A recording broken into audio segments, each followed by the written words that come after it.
場面によって体に触れる支援と基本的に触れない支援があります。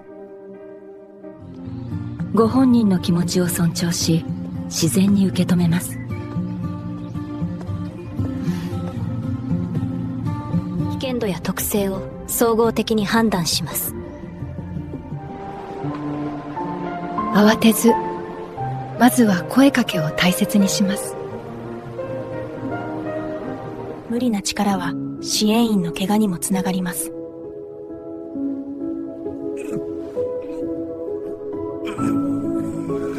その方の特性も含めて地域で生きています。